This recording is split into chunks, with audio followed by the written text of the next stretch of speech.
आता मित्रांनो ही बॅग आहे, ही चेन पण लागत नाही आणि हे हँडल पण खाली जात नाही आहे आणि याचं टायर पण तुटलं आहे. तर आता हे सर्व रिपेअर करायचं, तर हे आता कशात तरी काढून घेऊया. पहिले काढून घेतल्यानंतर मग याला शिफ्टिंग करून ही बॅग घेऊन जाऊया रिपेअर करायला मित्रांनो. तर नमस्कार मित्रांनो, तर ओमी ब्लॉगमध्ये आपलं स्वागत आहे. आणि आजच्या नवीन व्हिडिओमध्ये आपण आज जाणार आहोत बॅग दुरुस्त करण्यासाठी. ॲक्च्युली जरा बाहेर गावाला जायचं आहे. तर मित्रांनो बॅग चांगलीच आहे, तर नवीन घेण्यापेक्षा मी मुलंही दुरुस्त करावं. फक्त त्याचं हँडल वगैरे चालत नाही, चांगलीच बॅग आहे.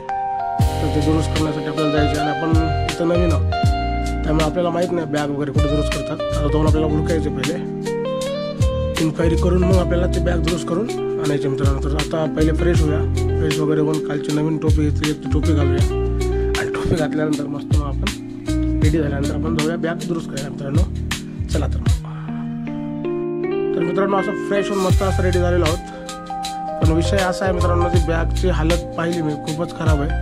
कारण ती बॅग तेवढी दुरुस्त करून जाणं आणि ते दुकान हुडकणं ते खूप ह्याचं काम आहे. त्याचा तेवढा टाईम पण नाही आपल्याकडे, कारण दिवसभर आपलं काम करून खूप थकलेलं आहे मित्रांनो, पाय पण खूप दुखायला आहे.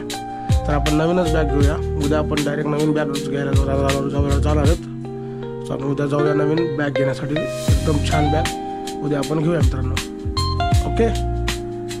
आता ते बॅगचं कॅन्सल करूया आणि नवीनच बॅग घ्यायचं ठरलं, त्यामुळे आता उद्या आपण नवीन बॅग घ्यायला जाऊया मित्रांनो. तर कोणती बॅग आपण घेणार आहेत, एकदम स्वस्त आणि मस्त बॅग घेणार आहेत.